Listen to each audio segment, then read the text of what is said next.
Quiero darle la bienvenida de nuevo a don Ronnie González, decano de la facultad. Don Ronnie, ya estamos a mitad de la tarde en este día número 1 del Disty Experience, que también continuará mañana con sesión todo el día de charlas, de conversatorios y demás.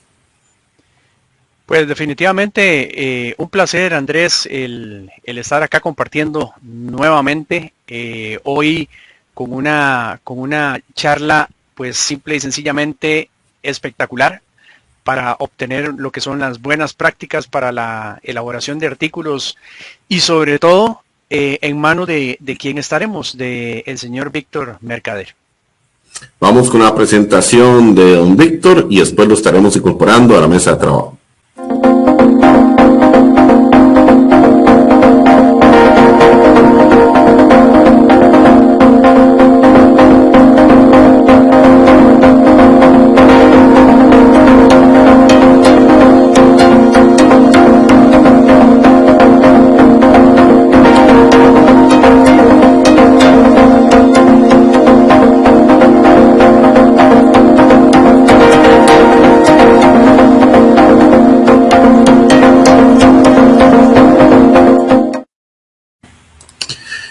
Bienvenido, don Víctor Mercader. Gracias por acompañarnos en este tiempo aquí en el Disty Experience. Para nosotros es todo un honor que usted nos pueda acompañar.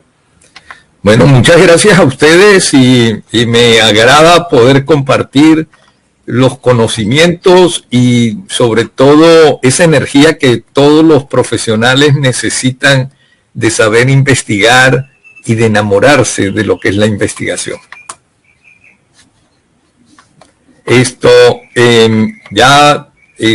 Una vez la presentación, podremos ir avanzando en las buenas prácticas y al final pues pueden hacer las preguntas que ustedes requieran. Ustedes dicen cuando quieran, suben la presentación y continuamos, justamente empezamos. Muchas gracias, don Ronnie, por estar aquí en el inicio de la bienvenida de don Víctor, y entonces vamos a dejar a partir de ahora el tiempo para que don Víctor nos comparta esas buenas prácticas para la elaboración de artículos. Muchas gracias, don Víctor. Muy bien, entonces comenzamos y yo les iré diciendo, dado que no estoy dominando yo el PowerPoint directamente, sino que es a través de la Universidad Latina, entonces les voy a empezar la charla de las buenas prácticas de elaboración de artículos arbitrados con estos conceptos, que es algo que necesitamos todos, tanto como profesionales, al igual que como investigadores. Yo creo que no hay nadie que se salve de poder realmente realizar algo en su vida y llevar las actividades que quiere si no tiene la idea fundamental de lo que se quiera él concentrar. Y empezamos. La idea fundamental del investigador es lograr resultados que demuestren nuevas tendencias. Y por supuesto no cabe la menor duda que avances que sean útiles al conocimiento aplicable en las diferentes áreas del saber humano. Nada más leyendo este párrafo o esta frase, nos damos cuenta que hay algo importante cuando uno es investigador. Es lograr resultados. Debe ser de lo más actualizado, de las nuevas tendencias, de lo que es más útil en estos momentos. Y que esos resultados que obtengan generen conocimiento, pero que este conocimiento sea aplicable. ¿Y qué pasa? Que hay miles de investigadores y cada uno va a tratar de que esos conocimientos y resultados aplicables los va a concentrar, dirigir y enfocar en lo que son las áreas del saber humano, pero de su propio interés. Quiere decir que van a ser, en general, todos esos investigadores se van a enfocar en su especialidad, en lo que quieren averiguar, en lo que están interesados. Y de ahí creo que hay esta frase que va a ser bien importante que la recordemos, no solo como investigadores, sino también como seres humanos. Y nos dice, los auténticos sabios nunca compiten con nadie. Quiere decir que uno de los grandes errores que algunos investigadores cometen es ponerse a competir con otros investigadores que tienen relativos enfoques similares o variables de estudio o dimensiones de estudio que realmente son muy similares, pero la cuestión está en que no debo sentirme yo compitiendo, porque la verdadera competencia es con nosotros mismos, que yo lo haga mejor cada día. Ahora imagínense ustedes, qué bueno si uno cada día dice, lo voy a hacer mejor un 1%. Al cabo del año serán un 365% que yo habré mejorado en lo que esté haciendo. Quiere decir que si yo me enfoco en decir voy a aprender más de investigación, en un año yo podría estar 365%, si he ido creciendo un 1%, de lo que yo esté interesado en averiguar, en investigar, en lograr realmente soluciones, y eso es importante. Ahora, lo que sigue en esta frase es como un shock para muchos, porque lo que he añadido en la frase es, esto no compito con nadie, sino conmigo mismo de hacerlo cada vez mejor, pero desapegado del logro. ¿Cómo me voy a desapegar del logro? Es la pregunta que uno se haría. Pues para poder tener logros sintiendo un menor esfuerzo, tengo que desapegarme. ¿Qué quiere decir? No sentirme esclavo del logro, no sentirme de que yo dependo de ese resultado. No, yo voy a lograr ese resultado sintiéndome bien en la trayectoria de análisis, de estudio, etcétera, y utilizando esa energía mía, conectándome con esa energía universal para que yo así esté muy claro de que todo me va a fluir y voy a estar contento de trabajar en eso. Tendré mis altibajos, no me cabe la menor duda, pero sé que lo voy a lograr. Y además esos resultados, imagínense si son beneficiosos para los demás y para mí. Yo me sentiré bien porque lo logré, pero ¿qué pasa cuando esto beneficia a todos los demás? Luego, si esos objetivos que yo he seleccionado, que voy a investigar, que voy a realizar, que voy a dedicar mi tiempo a eso, son los prioritarios para mí, pero van a ser prioritarios a posteriori para muchos, oye, yo digo, los tengo que presentar de una manera donde prevalezca la calidad de lo que yo haga, que sea todo lo que yo estoy exponiendo de forma aplicable, no que haga una investigación, pase 1 año, 2 años, 3 años investigando para que luego no sea aplicable a nada y se me queda como algo que es totalmente teórico, pero que estén basados en ética, que no se le vaya a ocurrir a nadie estar haciendo copy-paste, que no se le ocurra estar tomando lo que otros hicieron de alguna manera, párrafos completos, etcétera. Cosa que uno dice, oye, qué bien. Uno de esos puntos interesantes a comentar desde ahora es que ha habido casos de personas o de investigadores que han logrado un artículo, una investigación que ha sido bien citada y de repente se descubre que hay muchos aspectos de plagio o que eso lo habían hecho antes pero a lo mejor no lo habían publicado aún. Entonces eso es algo grave y esa parte de ética la tenemos que tener desde el principio. Y por supuesto que los resultados obtenidos en cualquier investigación tengan un beneficio integral. Y de esa forma nosotros vamos a pasar siempre a ser auténticos investigadores. Esta parte que les estoy presentando es como cuando, yo me acuerdo la película de Karate Kid, que algunos recordarán ya hace años, donde él lo preparó un gran maestro, en ese caso de karate, pero al principio él no entendía por qué le mandaba a hacer actividades que no parecían que eran de karate. Igual pasa con el investigador. Tienes que ir mentalizándote para que después fluyas y todo lo que vayas a hacer te funcione de una manera más práctica y más fácil.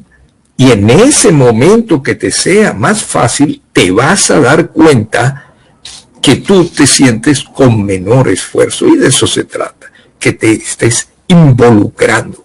Esta investigación que nosotros hacemos y cualquier tipo de investigación es dinámica, es cambiante. Y por eso hay veces también que podemos estar inclusive haciendo tesis doctorales o dissertations.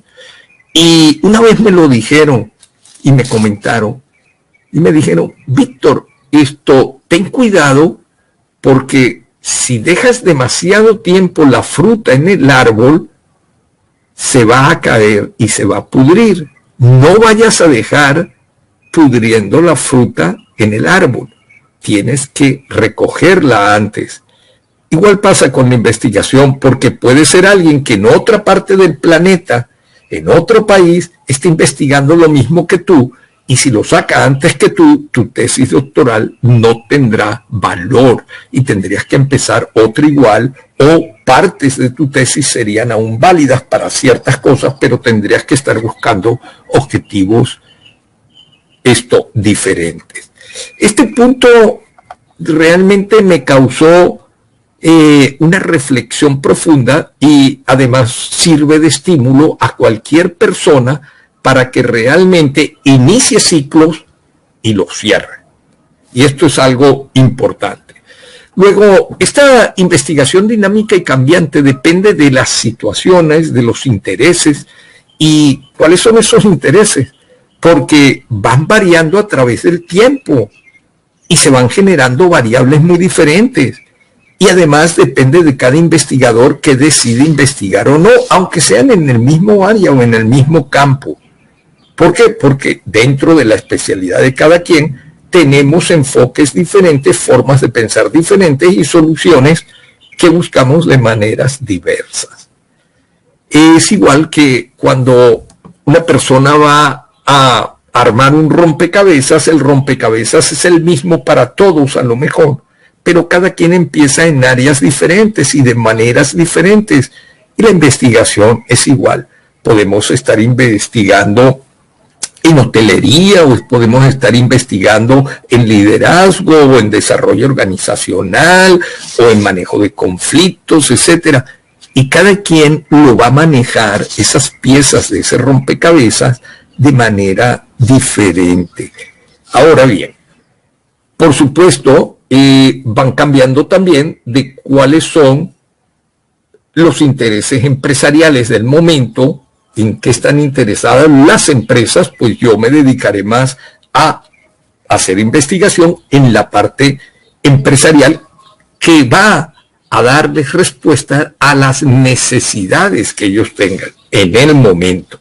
Por ejemplo, en estos tiempos que han pasado de pandemia y que siguen aún vigentes, lamentablemente, pues habrá muchos que habrán dicho, oye, yo tengo que hacer una investigación de X variables, sea cual sea, o puede ser de multivariables, pero la voy a hacer en tiempos de crisis, o en tiempos de pandemia, o en tiempos dijéramos que hay disputas sociales, etcétera, y entonces los resultados van a ir variando de cada quien. Por eso es que cada investigación lo que va a implicar, y siempre lo va a hacer, es un gran reto. ¿Un gran reto a qué? Un gran reto a nosotros mismos. ¿Y tiene riesgos? Por supuesto que tiene riesgos. Los correspondientes riesgos que siempre vamos a tener, porque puede ser que no nos salga lo que esperábamos, o que los resultados que nos den pues no sean significativos. Y eso implica que a lo mejor tenemos que reformular el concepto o reformular la metodología usada, y eso nos va a hacer que nos sintamos un poco deprimidos, pero para eso nosotros seguimos con nuestro poder de la intención de hacer. Y lo único que habremos hecho es decirnos, oye, he aprendido de esto, ahora lo voy a tratar de esta manera, pero yo sé que estoy haciendo, dijéramos, investigación en algo que para mí es significativo y que creo que es muy relevante para muchas otras áreas dentro de lo que es el campo específico en el cual estamos. Luego, la esperanza nunca se debe hacer. Entonces vamos un poco a el núcleo en sí. Y seguimos en esta parte y luego seguiremos en partes también más prácticas. La pregunta número 1 es, ¿qué se requiere para yo poder hacer una investigación donde yo logre resultados relevantes y lo que no nos decimos, pero que es muy importante, y nos sintamos bien y contentos investigando? Eso es algo maravilloso. Lo primero es, como en todo, enamorarse de lo que vamos a hacer. En este caso, enamorarnos de lo que se quiere investigar. Segundo, investigar por devoción. Yo quiero hacerlo. Ese es el tema que a mí me apasiona. Yo siento una curiosidad impresionante de que yo quiero resultados. Quisiera saber qué sucede cuando esto estoy manejándolo, etcétera. Y no hacerlo por obligación, que lamentablemente le sucede a muchos investigadores. Tienen que presentar una investigación, research, y tienen un tiempo establecido y tienen que hacerlo porque los tiene presionados la universidad. No dejar que eso pase. Para eso tenemos que estar pensando, inclusive 2 años antes o 1 año antes mínimo, cuál es el área que queremos investigar, para que ya cuando tengamos la oportunidad de hacerlo o de presentar el anteproyecto en sí o la propuesta de investigación, ya tengamos inclusive muchos otros artículos de referencia y tengamos muy claro lo que es el concepto de lo que buscamos y queremos. Y eso es algo importantísimo. Entonces, fíjense, además debemos de buscar la aplicabilidad y utilidad de los resultados que nos puedan dar.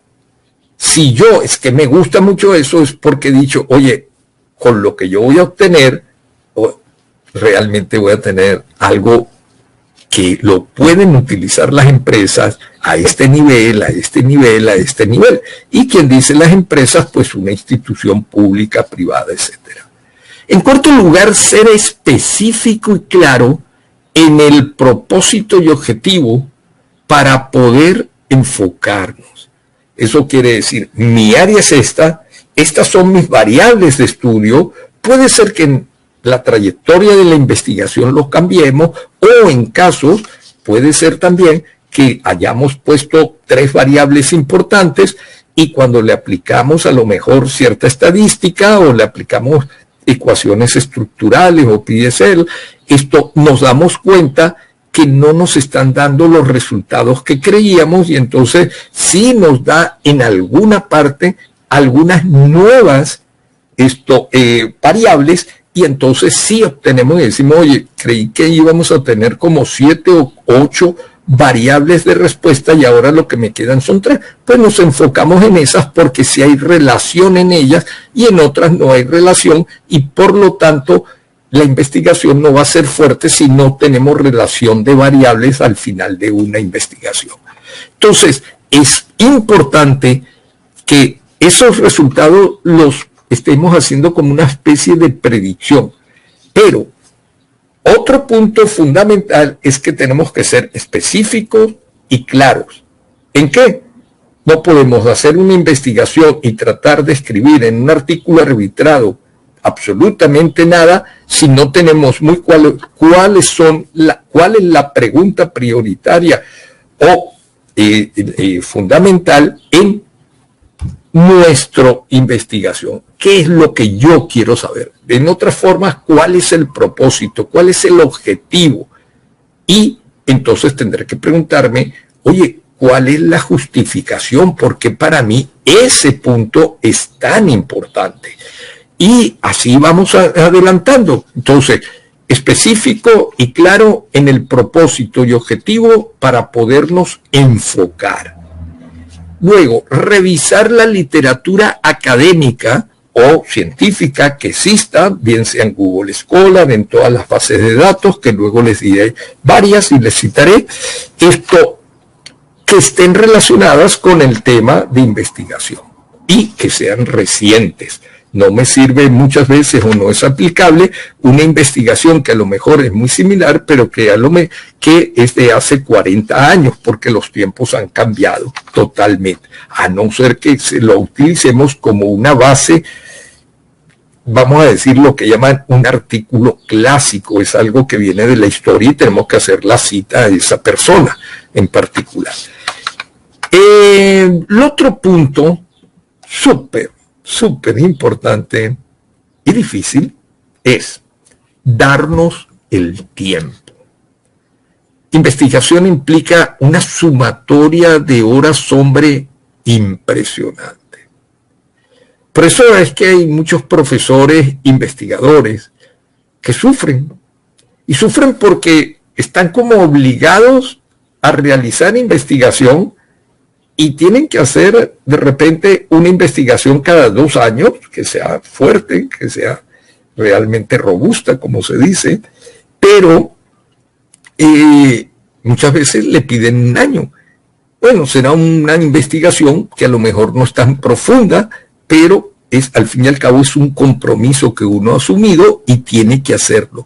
Luego tenemos que darle un plan o hacer un plan para poder llevar esos tiempos, además de hacer todas las actividades que tengamos académicas de cursos, talleres, etcétera, normales en la universidad, e inclusive lo que son las actividades administrativas que muchas veces muchos profesores también tienen. Por lo tanto, tenemos que ser metódicos y tenemos que tener paciencia. Qué difícil es, pero eso nos toca a todos. Luego, ¿qué más se requiere? Esto es lo que yo llamo los 12 realmente conceptos a no olvidar. Estos 12, ya llevamos 6, ahora vienen los siguientes 6, para poder realizar investigación. Crear un orden y guardar la información obtenida accesible y segura. Fíjense ustedes, empezamos a buscar información, la guardamos aquí, la guardamos allá y luego hay un momento que no sabemos dónde tenemos todo lo que hemos visto. Estamos hablando de, vamos a realizar un artículo que sea relevante, de repente hemos tenido que entrar en 200 artículos. No quiere decir que los 200 no los hayamos leído, por si acaso. Simplemente que sabremos todos los que van apareciendo y diremos, este no está del todo, este sí está.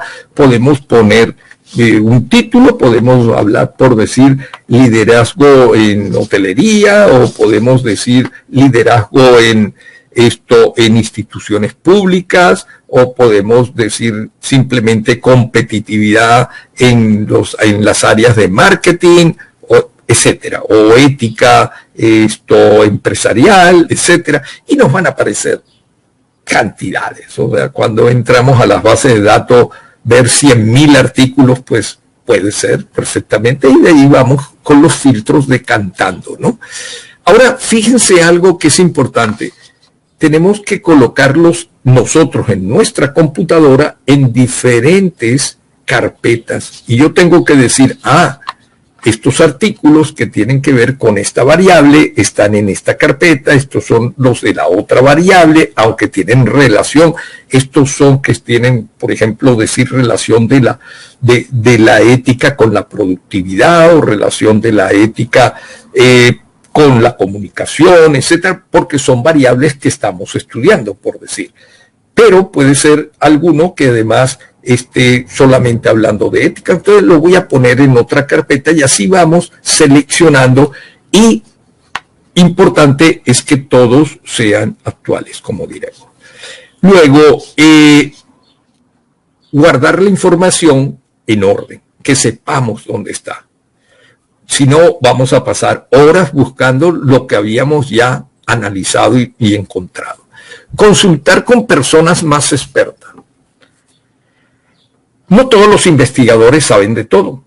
Hay unos que son más especialistas en metodología cualitativa, otros en metodología cuantitativa, otros en los mixtos, que en particular a mí es lo que más me agrada, porque todo debe tener, vamos a decir, un análisis teórico, pero debe tener un porqué para yo hacer y poder hacer categorizaciones, etcétera. Pero si yo eso lo llevo a una muestra y lo aplico a un sector de población, o lo aplico a un sector de empresas, o lo aplico a, dijéramos, a operadores, o lo aplico a supervisores, o lo aplico a directores, etcétera, pues va a ser bien cambiante, ¿no? Entonces, todos esos puntos van apareciendo ahí. ¿Qué sucede?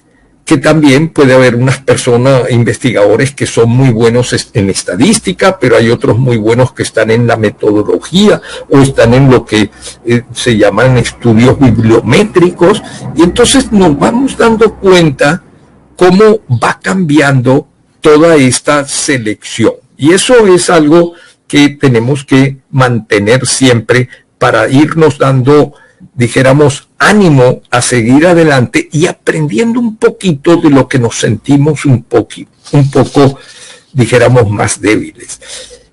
¿Qué es lo importante? Oye, si yo consigo personas que me pueden explicar un poco o me asocio a ellos en un artículo arbitrado, y hoy en día son 3, 4, 5, no deberían ser más de 3, o sea, pero 4, etcétera, y pasa mucho con los que hacen las tesis doctorales y demás, y que se trabaja en red muchas veces, o equipos de trabajo. Entonces va a salir un poco más fluido y con mentalidades que cada quien podrá poner su punto de vista. Tocaremos ese punto en un momento. Entonces, ¿qué es lo que vamos a ver? Tenemos esas personas que tenemos que ver que son más expertas en un área de investigación que nosotros. Tenemos que seguir siempre una metodología que sea robusta. Quiere decir que podamos nosotros llegar a lo que se llama validity and reliability, validez y confiabilidad, excepto llevando eso. Hay diferentes metodologías, qué bueno que podemos utilizarlas. Hay algunas que son más, dijéramos, más clásicas o más tradicionales, hay algunas que son muy estrictas, y también va a depender, esto es interesante, de la revista que nosotros queramos publicar.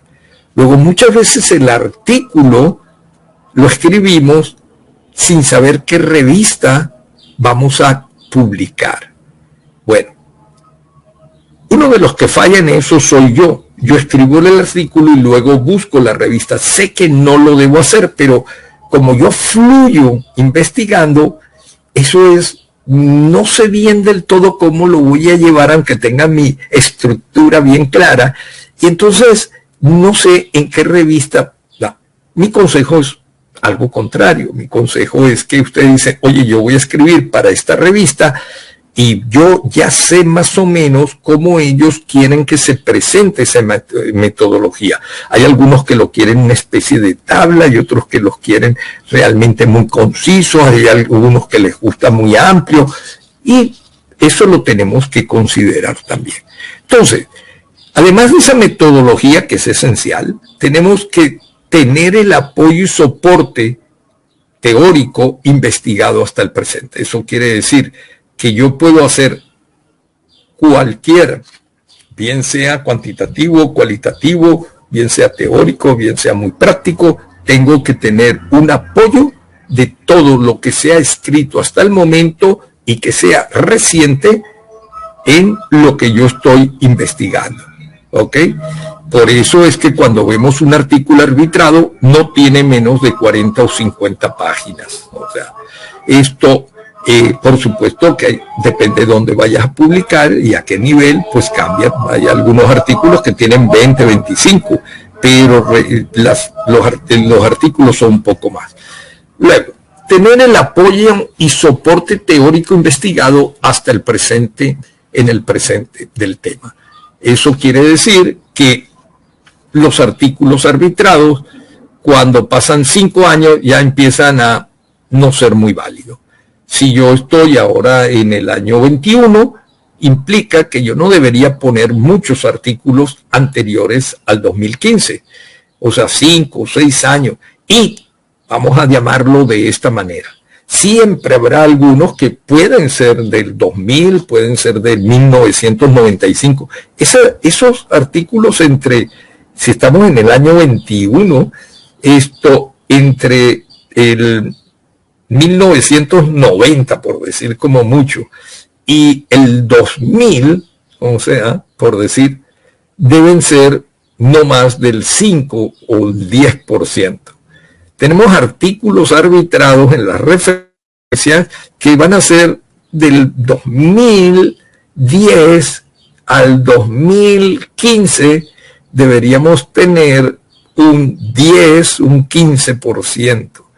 Tenemos artículos del 20, del 21 inclusive, y del 19, y deben ser más o menos, no menos del 40 o 50%, vamos a decir del 40, y entre el 2015 y el 2019 estarán el resto del otro 30%. Vamos a decir que el 2020 al 19, 20 y 21 deberíamos tener nunca menos de un 33 a 40%, y entonces tenemos el resto. Así es como nos vamos a ir dando cuenta, porque cambian mucho. No es lo mismo artículos que sean escritos después de una época o una era de pandemia a artículos que son escritos previos a esta crisis en la cual hemos entrado debido a eso.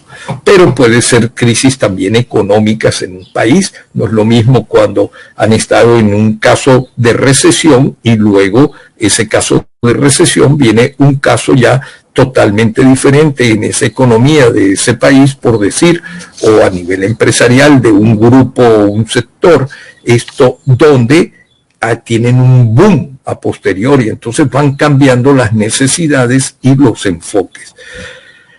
Continuamos entonces, tenemos que tener tenemos que ver la factibilidad de trabajar y publicar en equipo con otros. Mi recomendación, viéndolo de esa manera, es que nosotros debemos de buscar personas con quien trabajar. Por otra parte, no podemos estar trabajando y publicando siempre con los mismos. Que yo publico con esta persona y somos un equipo y nos va muy bien, pero esa repetición no le gusta mucho a los de las revistas a veces. O sea, bueno, es que yo publico con uno y a lo mejor de otro país, y publico ahora con otra persona y de otro país, y eso les agrada mucho más. Es más, hay inclusive publicaciones de libros, ¿no?, que son sumatoria con diferentes autores, y cada uno es un artículo, por decir, arbitrado diferente, pero que están enfocados a un tema especial, que es el que tiene de nombre el libro. Entonces, ellos siempre van a querer, para poder publicar, por ejemplo, vamos a decir, sin nombres de momentos, ¿no? Pero esas publicaciones van a tener, o te van a decir al que es el editor del libro: oye, te sugerimos que los artículos, los autores sean no uno, sean 2 o 3 o 4, y entonces, y luego eso cada artículo, luego hay los capítulos que haya, ¿no?, con diferentes autores. Entonces, que uno sea a lo mejor asiático, y el otro sea de África, y el otro sea de Latinoamérica, y ahí hay un europeo, y así. Entonces, eso sucede. Uno no se entera muchas veces, y hay veces que inclusive te rechazan algunos artículos y tú no sabes bien el por qué, pero puede ser que el editor de la revista de esos artículos tenga cierto interés en hacer énfasis en artículos a lo mejor del Medio Oriente, o artículos un poco con personas que sean nórdicas o algo así, ¿no? O que sean latinas en un momento dado, etcétera. Va cambiando eso, porque a lo mejor eso es este año, pero el año que viene el mismo editor de la misma revista está buscando algo diferente. Muy bien, lo importante es que vayamos buscando otros investigadores que realicen todos esos análisis de nuestra investigación, esto con nosotros, pero que vayan siendo diferentes y tengamos como una carpeta con diferentes posibilidades. Esos socios, por decirlo así, o coautores, los podemos conseguir muchas veces en congresos o en foros que haya, y entonces nos vamos dando cuenta que es el tipo de publicación o de artículo o de tema que los otros autores están publicando y dicen, oye, me interesa esta persona porque está haciendo algo no igual, pero muy similar en lo que es dijéramos, el propósito o lo que es lo que le agrada investigar. Entonces, qué bueno si pudiéramos hacerlo yo desde este país y el otro del otro. Bueno, y en eso nosotros vamos entonces a decir que vamos a, después de estos 12 puntos que hemos mencionado, vamos a decir que todo empieza con una competencia conmigo mismo. Y lo único que tengo que hacer es hacerlo cada día mejor y percibir el aprendizaje.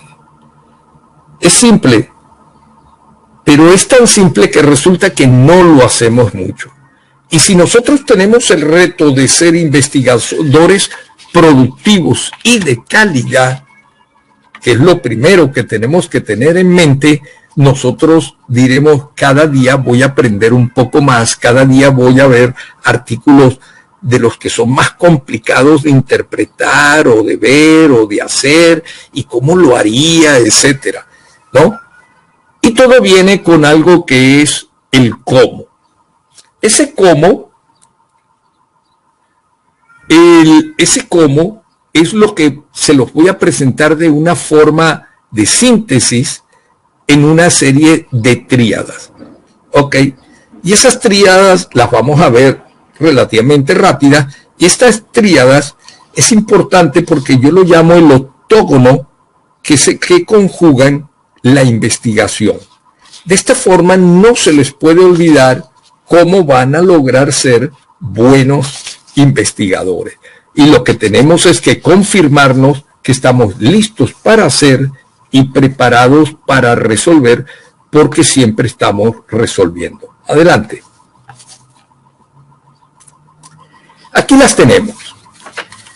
Fíjense, toda investigación tiene que tener algo que se llama diferencia, tiene que ser diferente a lo que ya se haya hecho. Si hacemos lo mismo, estamos mal.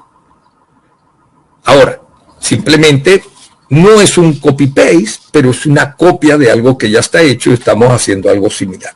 No es que no podamos tomar el estudio que haga un investigador en tal país, vamos a decir Japón, en un grupo de empresas, por decir, y no podamos tomar ese modelo para poder aplicarlo en empresas de nuestro país. Eso lo podemos hacer. Sin embargo, la época a lo mejor ya cambió y tendremos artículos que serán diferentes sobre el mismo tema.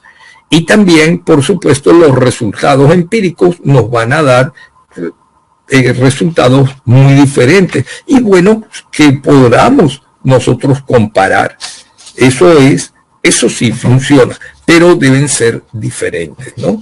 Luego, estar muy claros de lo que es el enfoque a donde nos dirigimos y de tener toda la información que hay hasta el momento y poderla clasificar, archivar, analizar y llegar a conclusiones con esa información y hacernos una pregunta. Esta funciona para mí y esta no funciona para mí.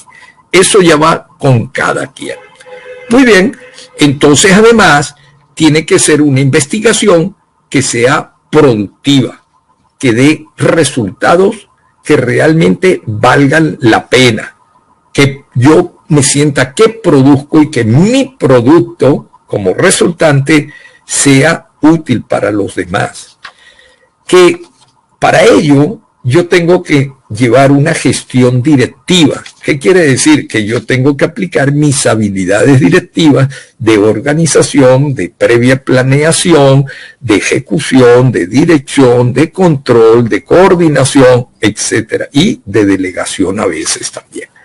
Y sobre todo que yo maneje la parte de negociación, que es algo que todo director tiene que hacer, y también cualquier investigador.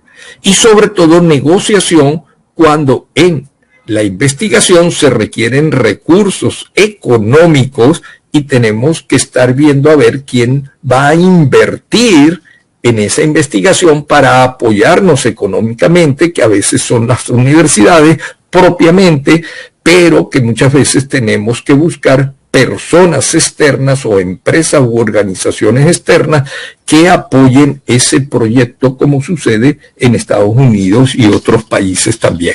Y si no consigo esos recursos, no puedo llevarlos realmente a cabo porque necesito gente que trabaje conmigo, etcétera, pero no solo gente, a veces equipos, sobre todo en la parte de ingeniería. Eso sucede todo el tiempo, porque se necesitan equipos que cuestan mucho dinero. En la parte de administración y negocios no son tan altos esos equipos, pero nada más el hecho de buscar a lo mejor un programa para yo poder manejar la estadística, pues como el SPSS, pues simplemente, oye, ese cuesta bastante dinero.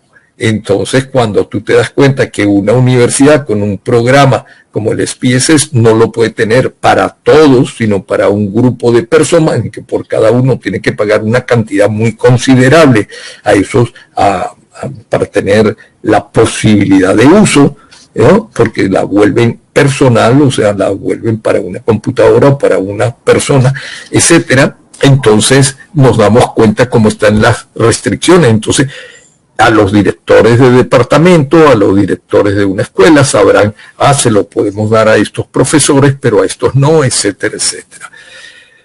Y para cerrar, estaba el de calidad. Bueno, el de calidad.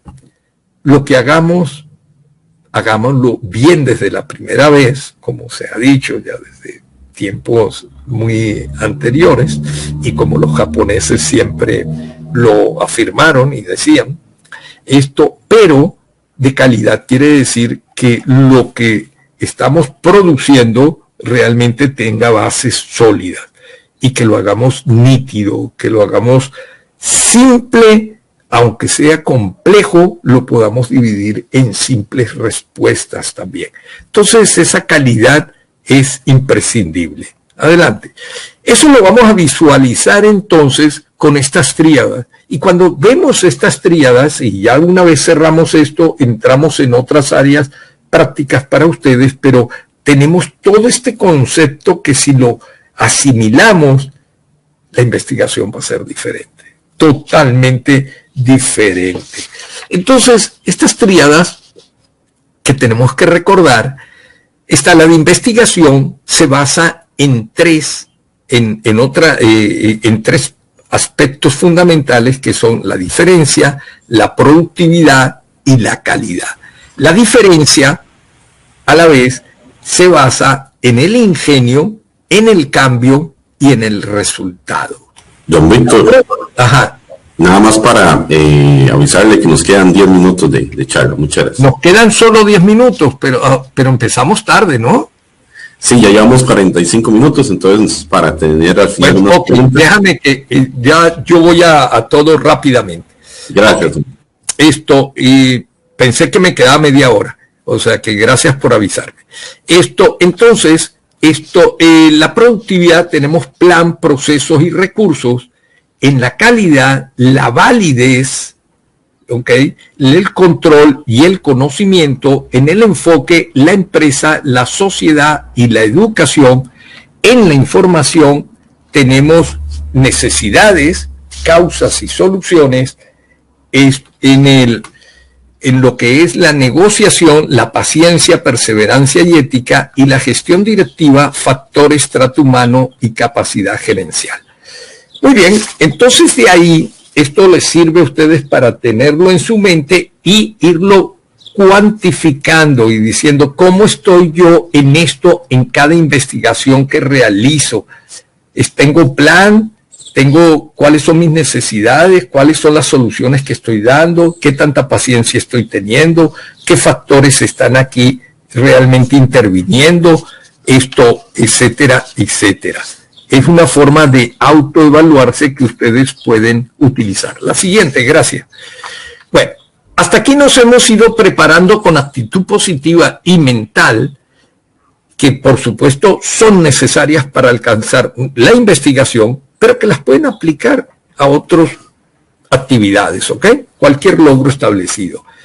Si no estamos conscientes de este concepto previo, va a ser bien difícil que la investigación fluya. Por eso yo he querido enfatizar esto. Lo otro lo estudian y está en muchos libros. Lo que les he dicho hasta ahora no está en ningún libro de esta manera.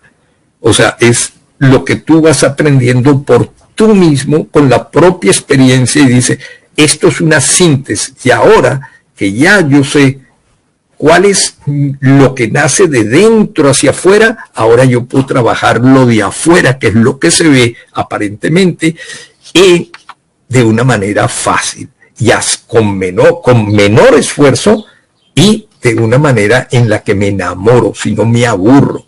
Entonces, sin estar conscientes de este concepto previo, será difícil que la investigación fluya y que sea natural, como parte productiva de nuestra profesionalidad y vida. Así que nos vamos a la parte práctica y operacional, y ahí sí les voy a dar otra síntesis de lo que es. Adelante. Muy bien. Toda investigación se aplica a qué entornos. Tenemos que estar claros cuál es el entorno. Empresa, familia, sociedad, sector educativo, puede ser público, privado, gobierno, país, otros. El tema que ustedes quieran va a estar en estos entornos. Adelante. ¿Cómo realmente voy a identificar un artículo arbitrado?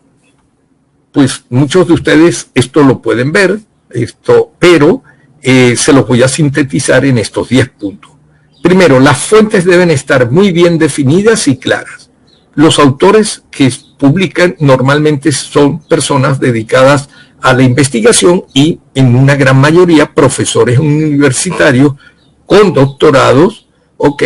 Y también hay investigadores, ¿no?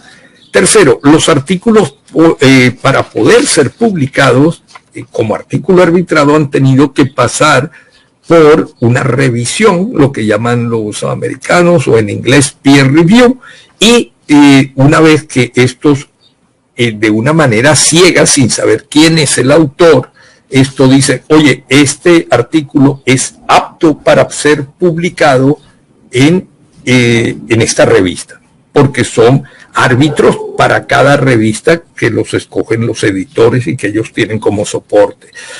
Los artículos arbitrados normalmente no van a ser menos de 10 páginas, cada día están siendo un poco menos, pero 10 páginas es como decir el mínimo, pueden llegar a 30, pero hoy en día 20 es como mucho, ¿no? O sea, el número de páginas que te aceptan, ¿ok?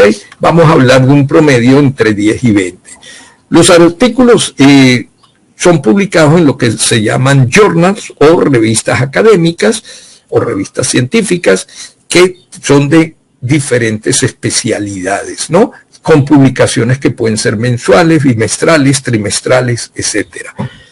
Todo artículo arbitrado va a tener algo que es la fecha, importantísimo, de publicación. También la fecha en que se introdujo en la revista, la fecha en que fue aprobado y la fecha que puede ser hasta un año después, a veces, que es cuando sí lo sacan por fin. Además va a indicar en qué volumen, qué número de folio y qué tomo.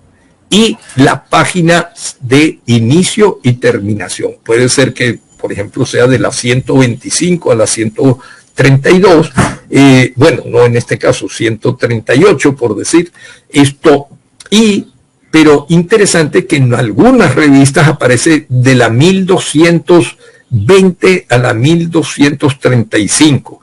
Y entonces tú dices, oye, ¿cómo van a ser así? Bueno, porque han ido sumando realmente todos los números publicados por esa revista y siguen esa forma. Lo que hoy en día todos los artículos tienen que estar identificados digitalmente y para eso está el DOI, ¿ok? Tienen que tener referencias y usualmente no menos de 30, no te lo van a aceptar en ningún lugar. De publicación, si es una revista, un journal, y normalmente van a tener como 50. Así de simple.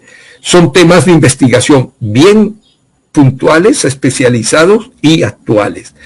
Hay un análisis estadístico en la mayoría y habrá sus tablas y gráficos en general y tienen un resumen o abstract al principio, en inglés siempre, pero en castellano que lo pueden llamar resumen. Además de eso, les van a pedir las palabras claves, o sea, las palabras claves dentro de ese artículo. ¿Ok? Y lo otro es que en ningún artículo, en ninguna revista académica va a haber propaganda. Esas son las revistas de opinión. Adelante. Muy bien, ¿cuáles son las bases de datos para buscar artículos arbitrados?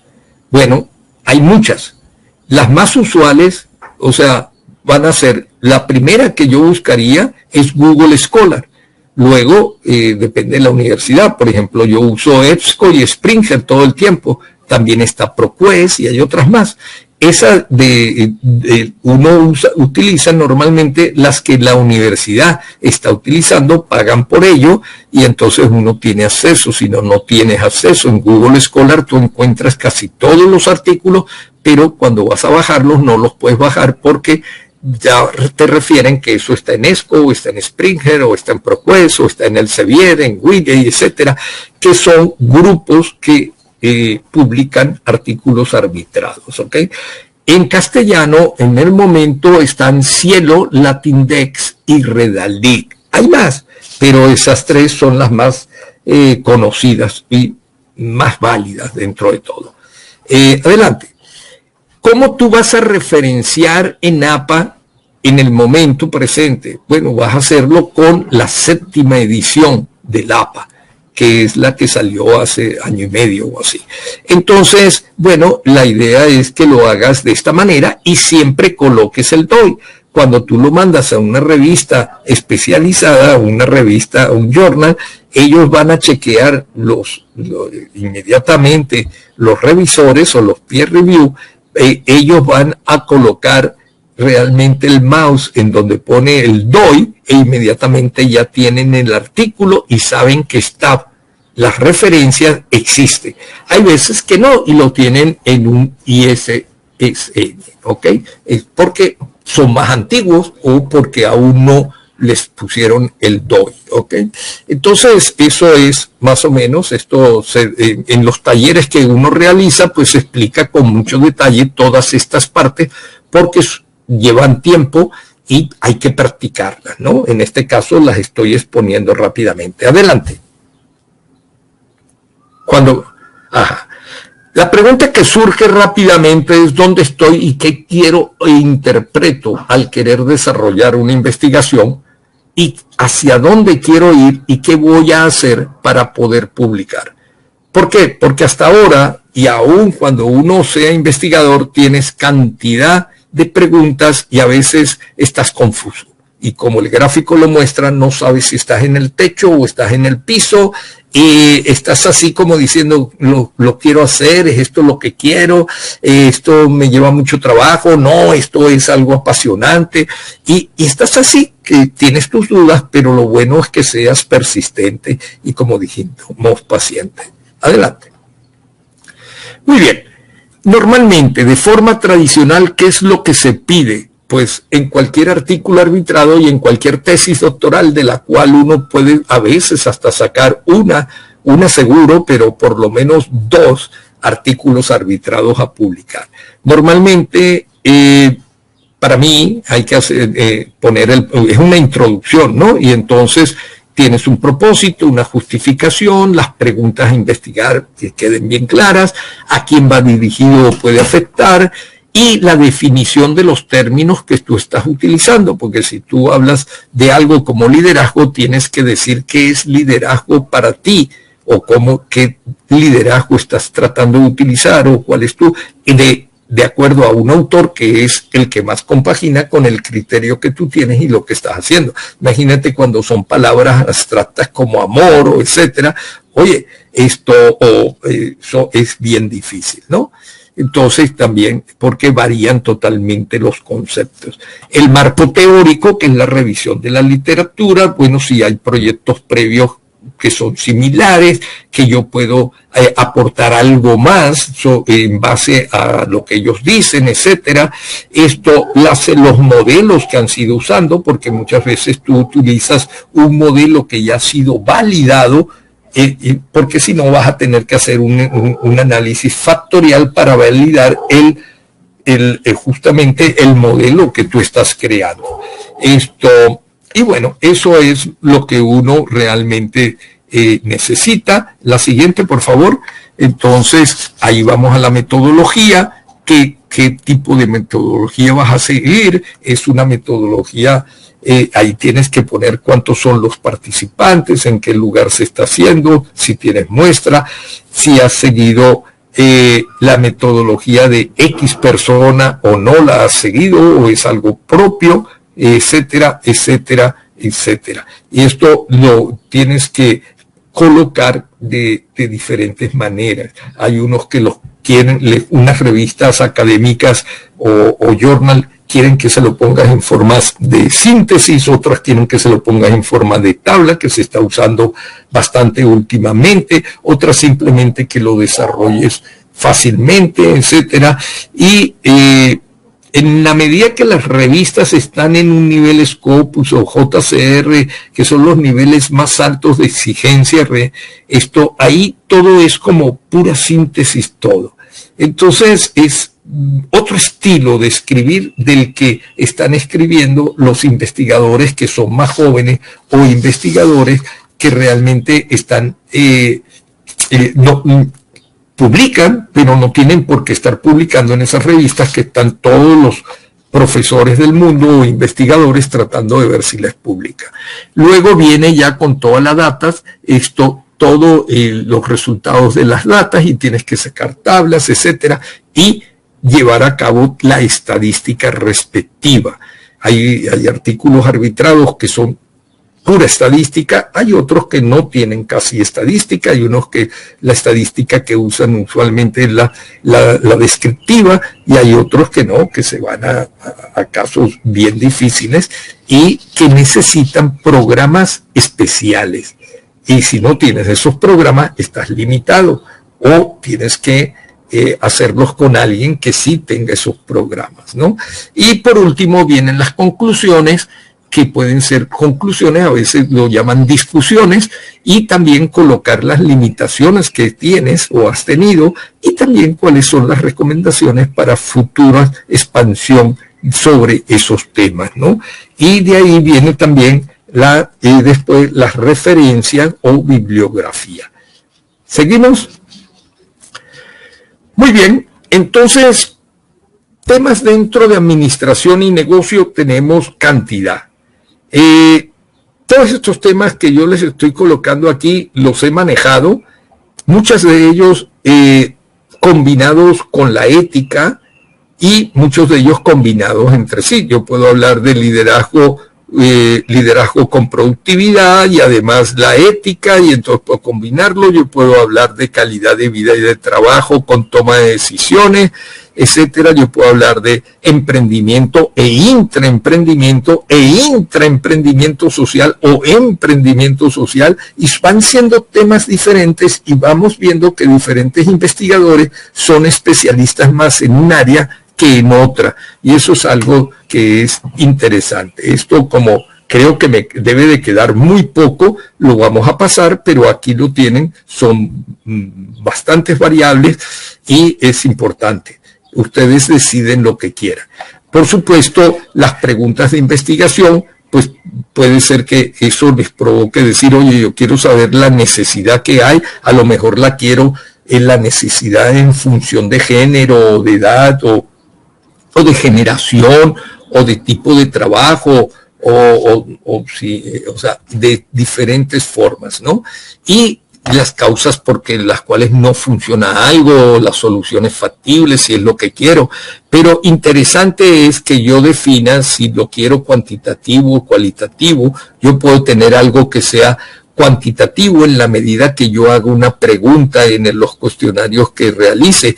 Yo puedo tener entonces y decir, oye, lo cualitativo lo voy a sacar a través de los porqués, y entonces me van a dar también categorizaciones donde yo puedo entonces compaginar y relacionar o comparar los resultados de las categorizaciones teóricas con los resultados de lo que son los resultados empíricos obtenidos, ¿no? Entonces voy a poder juntar la parte teórica con la parte empírica, y eso le da un valor más relevante a la investigación o al artículo. Muy bien, aquí rápidamente en esta investigación, y si pueden me dicen cuánto tiempo me queda. Ya yo estoy... Sí, ya estamos sobre tiempo, don Víctor. Si gusta, vamos haciendo un cierre, el cual tenemos aquí comentarios de personas que están muy agradecidas con el gran conocimiento que usted hoy nos ha compartido. Así que entonces pasaríamos a la parte... Bueno, entonces lo que hago es que paso las láminas rápido y me despido, ¿ok? Esto es una investigación, adelante. Esto, sigan pasando, aquí viene, esto es una síntesis, preguntas, y entonces aquí se obtienen resultados. Vienen sigue adelante las preguntas fundamentales, no las voy a leer. Por ejemplo, en este caso se está analizando la necesidad de productividad, la ética, la toma de decisiones y felicidad. Qué bueno que nos damos cuenta que al final todas son bien importantes en las empresas. Adelante. Esto, aquí tenemos entonces las categorizaciones que se repiten en base a una serie de categorizaciones que se sacaron, y entonces podemos ver cómo la falta de liderazgo influye, la falta de valores, la falta de motivación, la falta de interés, etcétera, etcétera. Adelante. Esta es otra investigación, en este caso hay productividad y felicidad, pero con otro enfoque diferente. Adelante. Y entonces... sigue, y nos damos cuenta cómo vamos a tener las causas por las cuales no funciona la productividad y felicidad en las empresas, y lo podemos ver además cómo se puede comparar en la parte de género, bien sea femenino o masculino, en un total. Y tenemos, por ejemplo, el egocentrismo de intereses personales, la falta de conocimiento de habilidad, o falta de habilidades o de capacitación, la formación y educación, la integridad y motivación, y también los valores influyen. Adelante. Esto en la parte para sintetizar, en la parte de metodología y estadística, nos damos cuenta que normalmente utilizamos la estadística descriptiva, que se puede utilizar con el SPSS, pero también en Excel se pueden manejar, y tenemos correlaciones, ANOVAs, regresiones, chi-square, comunalidades, etcétera. Por supuesto, el alfa de Cronbach, y la validación y confiabilidad de instrumentos aplicados, que ahí sí ya necesitamos el PSS y no está en el Excel, que es a través del Factor Analysis, ¿no? Entonces, y lo último, en la anterior, un segundito solo, están las ecuaciones estructurales, que es lo más adelantado, y si son métodos, ahí se necesita otros programas, que es el PLS, o hay diferentes, pero es un método más complicado y muy interesante, y que da un nivel mucho más superior al utilizarlo. Y en los métodos cualitativos nos ayuda siempre un programa como es el Atlantis. Adelante. En los aspectos a considerar, este es el resumen para cerrar, de lo que yo quisiera que ustedes tuvieran. Y entonces también hay 12, se los voy a dejar, y espero que a ustedes les sea útil este trabajo que se ha realizado. Adelante. Si quieren, terminen. Estos son modelos tal, sigan pasando, y les doy las gracias y les deseo a todos felicidad. Muchísimas gracias a Víctor Mercader por este fascinante momento. Yo he estado aquí apuntando con grandes ansias, porque realmente ha sido mucho el conocimiento que usted nos ha podido compartir en este evento de BST Experience, que es organizado por la Facultad de Ciencias Empresariales y Hospitalidad. Muchas gracias, y de esta manera le doy el uso de la palabra a nuestro decano, don Ronnie González, para ir teniendo la parte final de este tiempo. Don Víctor, qué placer. Definitivamente el estructurar las investigaciones tiene su ciencia, y parte de ello es lo que usted nos ha expuesto el día de hoy. Realmente, como dice Andrés, es un tema para tomar nota, es un tema para realmente estudiarlo, pero sobre todo, algo que decías dentro de la presentación: generar investigación, conocimiento y calidad. Me quedo con esas palabras, que definitivamente es el funcionamiento y es el fin por el cual nosotros investigamos. De verdad, muchísimas gracias, Víctor. Un placer, de verdad, tenerte acá en el BHT Experience. Te esperamos en otros con todo gusto. Y bueno, ahora definitivamente a seguir en el programa que tenemos. Muchas gracias, y que sean bien felices todos. Y gracias a ustedes siempre.